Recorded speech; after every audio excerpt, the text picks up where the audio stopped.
Hello students, Hariom commerce के YouTube channel पर आपका स्वागत है। आज के वीडियो में हम लोग डिस्कस करने वाले हैं, पढ़ने वाले हैं मैक्रो इकोनॉमिक्स के बारे में, यानी समष्टि अर्थशास्त्र के बारे में। Macro economics,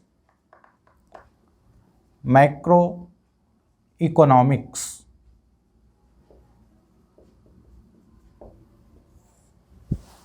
students, macro economics को समझने के लिए हम लोग ये जान लेंगे कि मैक्रो का मतलब क्या होता है। तो ये मैक्रो जो शब्द है ना, मैक्रो ये ग्रीक भाषा से लिया गया मैक्रो वर्ड से इसकी उत्पत्ति हुआ है। Macro, MAKROW, macros. मैक्रोज इसका मतलब होता है व्यापक। इसका मतलब क्या होता है? व्यापक, विशाल, यानी वाइड लेवल में, संपूर्णता, संपूर्ण स्तर पर। ये मैक्रो इकोनॉमिक्स इसी से रिलेटेड है। और मैक्रो, चूंकि हम अभी कुछ दिन पहले पिछले वीडियो में बतलाए थे कि इकोनॉमिक स्टडी के दो ब्रांचेज हैं, या स्टडी पॉइंट ऑफ व्यू से इकोनॉमिक्स को हम लोग दो पार्ट में क्लासिफाइड कर लेते हैं। पहला कौन? माइक्रो इकोनॉमिक्स, और दूसरा मैक्रो इकोनॉमिक्स। तो जैसे हम लोग माइक्रो इकोनॉमिक्स में एक इंडिविजुअल का इकोनॉमी का स्टडी और एनालिसिस करते हैं, एक फर्म का, एक पर्टिकुलर फर्म का इकोनॉमी का स्टडी एनालिसिस करते हैं, एक ऑर्गेनाइजेशन का, एक मार्केट का, मतलब एक स्मॉल इकोनॉमिक यूनिट का करते हैं। लेकिन मैक्रो इकोनॉमिक्स में, macro economics deals with the economic issues and problems as whole. यानी मैक्रो लेवल, यानी राष्ट्रीय स्तर पर, नेशनल लेवल पर, कंट्री के लेवल पर जितने भी इकोनॉमिक प्रॉब्लम्स हैं, इकोनॉमिक इश्यूज हैं, उनका स्टडी और एनालिसिस हम माइक्रो लेवल में करते हैं, मैक्रो इकोनॉमिक्स में करते हैं। सॉरी, माइक्रो बोला गया है, मैक्रो इकोनॉमिक्स में करते हैं। मैक्रो इकोनॉमिक्स में students total employment, total income, total production, total investment, total surplus, total consumption, total supply, total demand, यानी एग्रीगेट डिमांड। इसीलिए इसको macro economics is also known as economics of income and employment, या total economy भी इसी को इसीलिए कहते हैं, टोटल इकोनॉमी। ये macro economics is also known as total economy, total economy, या इसको कहते हैं economics of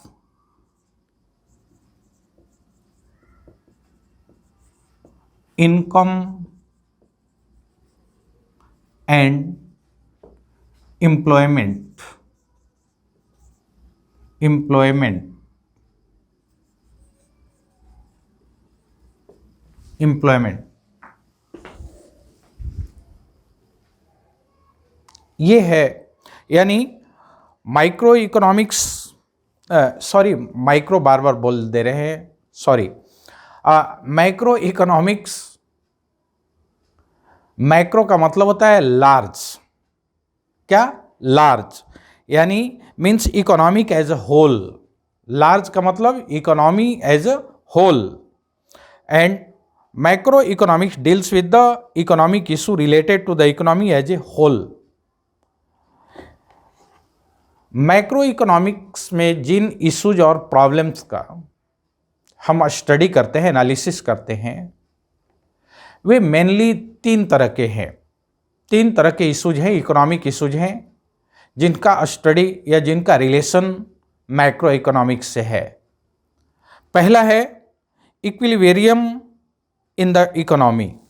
first issues, first है equilibrium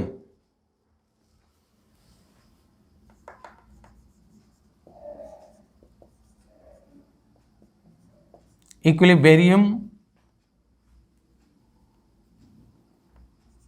of economy, equilibrium of economy in the economy, sorry, in economy. और सेकंड है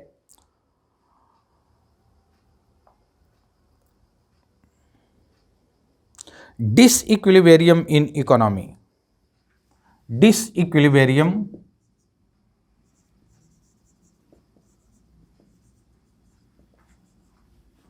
इन इकोनॉमी।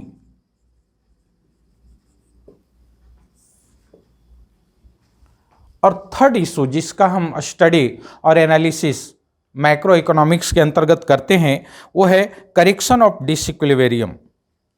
करेक्शन, ये first हो गया, सेकेंड और थर्ड डिसइक्विलिब्रियम या correction,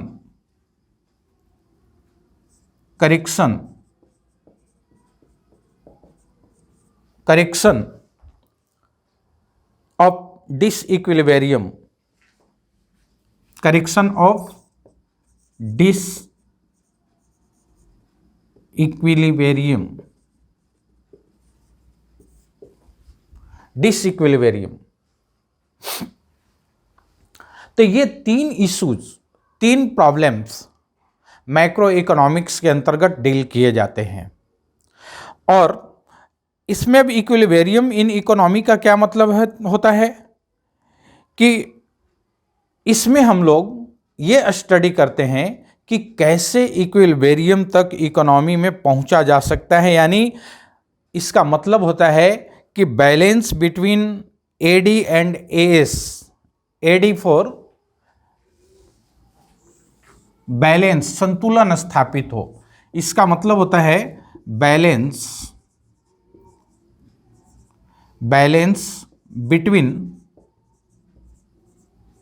between AD, AD means aggregate demand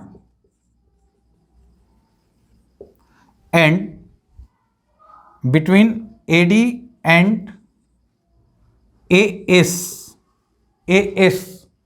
AS का मतलब होता है aggregate सप्लाई।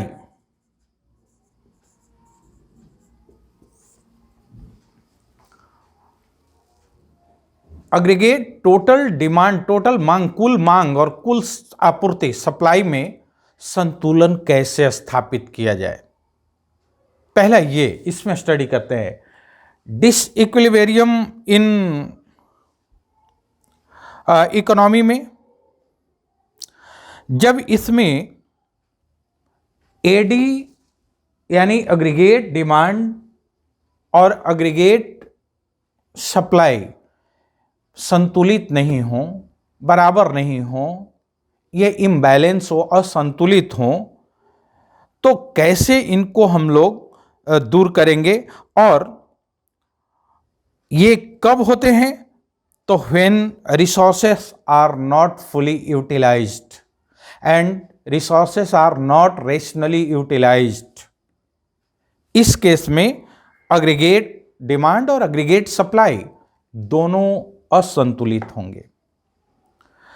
और इनको दूर करने के लिए एक फिर इसमें करेक्शन का स्टडी करते हैं हम लोग कि इसको करेक्ट कैसे किया जाए। डिसइक्विलिब्रियम को, यानी डिसइक्विलिब्रियम का करेक्शन का मतलब होता है, करेक्शन ऑफ डिसइक्विलिब्रियम का मतलब होता है कि restoration of balance between AD and AS, aggregate demand and aggregate supply के बैलेंस को कैसे रिस्टोर किया जाए, ये along with fuller utilisation of resources. और इसके लिए जो इकोनॉमिस्ट्स हैं, डिफरेंट इकोनॉमिस्ट, अलग अलग इकोनॉमिस्ट्स अलग अलग थियोरीज यानी प्रिंसिपल्स फॉर्मुलेट किए हैं, प्रतिपादन किए हैं। अनेक अर्थशास्त्रियों ने अपने अपने ढंग से सिद्धांतों का प्रतिपादन किए हैं इनका फेस करने के लिए, इनका स्टडी करने के लिए, या ये जो इश्यूज हैं, ये जो प्रॉब्लम्स हैं, मैक्रो इकोनॉमिक्स जिनके साथ डील करता है, जिसमें डील करता है, वैसे प्रॉब्लम्स का स्टडी और एनालिसिस के लिए कुछ फॉर्मुलेट किए हैं सिद्धांत, प्रिंसिपल्स, थ्योरीज। वे कौन कौन हैं? वे हैं, उनको हम लोग vital components of macro economics के नाम से जानते हैं। उनको हम लोग किस नाम से जानते हैं? Vital components of macro economics.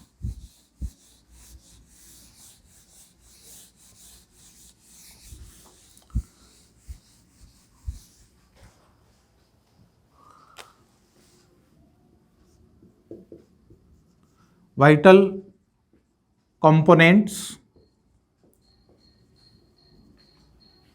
of macroeconomics।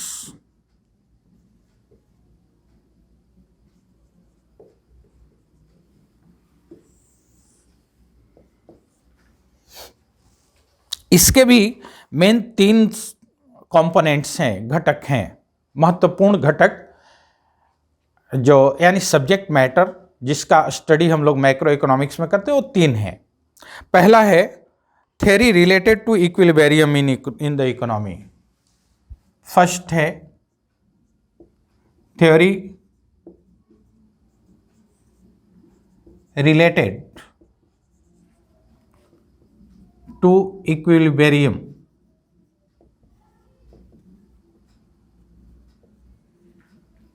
in the economy, in the economy।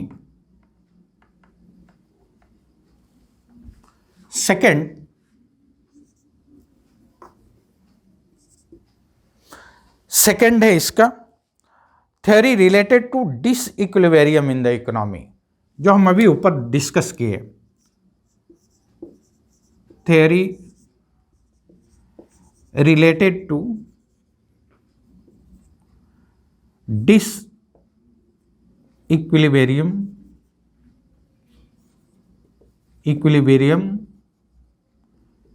in the economy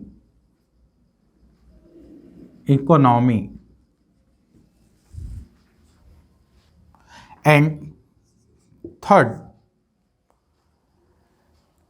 theory related to the correction of disequilibrium in the economy।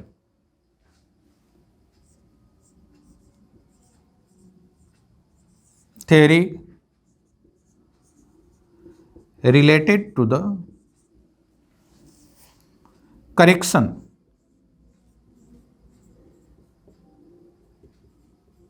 of disequilibrium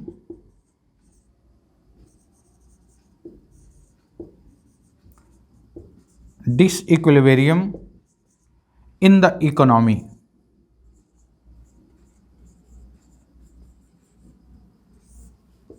ये 3 मेन कंपोनेंट्स हैं मैक्रो इकोनॉमिक्स के, जिनका study हम लोग macro economics के अंदर करते हैं। तो पहला जो इसका कंपोनेंट है theory related to the equilibrium, it is popularly known as the theory of income and employment. It is popularly known as theory of income and employment, ये जाना जाता है इसको। Theory of and studies how equilibrium is struck when AS is equal to AD। ये कैसे वहां पहुंचा जाए जहां AS और AD supply and demand, aggregate supply and aggregate demand equal हो, बराबर हो, संतुलन स्थापित हो, है ना। अर्थव्यवस्था में, देश के अर्थव्यवस्था में, किसी राष्ट्र के अर्थव्यवस्था में aggregate supply and aggregate demand में कैसे संतुलन स्थापित हो, ये दूसरा theory related to disequilibrium in the economy, दूसरा क्या है, theory related to the disequilibrium in the economy. ये this is the theory of inflation and deflation, इनको इन्फ्लेशन एंड डिफ्लेशन थ्योरी के नाम से भी जानते हैं। Inflation, inflation and deflation gap भी इसको कहते हैं, डिफ्लेशन गैप।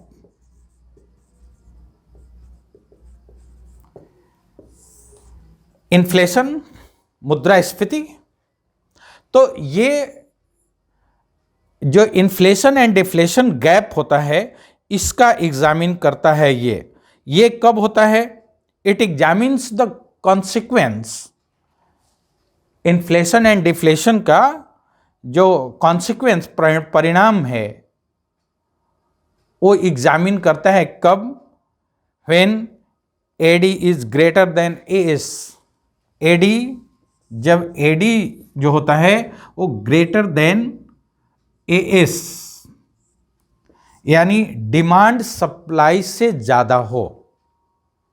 जब डिमांड सप्लाई से ज़्यादा हो तो ये इन्फ्लेशन गैप को बढ़ाता है।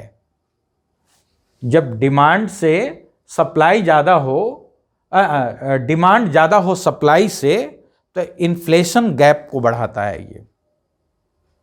इट लीड्स द इन्फ्लेशन और इन्फ्लेशनरी गैप को बढ़ाता है। व्हेन जब एडी इसका just adversely, AD is lesser than AS, यानी अग्रीगेट डिमांड अग्रीगेट सप्लाई से कम हो, यानी डिमांड के मुताबिक सप्लाई ज़्यादा हो, सप्लाई अधिक हो, डिमांड उसका कम हो, तब ये क्या लीड करता है, डिफ्लेशन लीड करता है। मुद्रा विस्फीति, वो मुद्रास्फीति और विस्फीति, तो डिफ्लेशनरी गैप को ये बढ़ाता है, लीड करता है। और तीसरा जो है students, theory related to correction of disequilibrium in the economy. Theory related to correction, ये करेक्शन से रिलेटेड है। क्या करेक्शन करता है, करेक्शन करने के लिए physical policy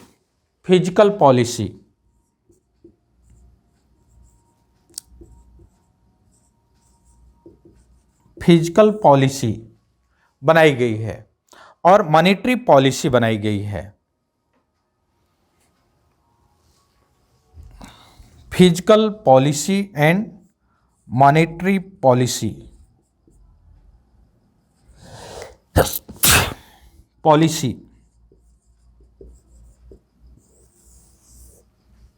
physical policy and monetary policy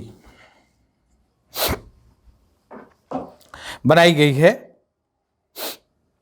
ये फोकस करता है किस पर, supply of money and credit creation bye commercial bank पर, उनको फोकस करके ये बनाया जाता है।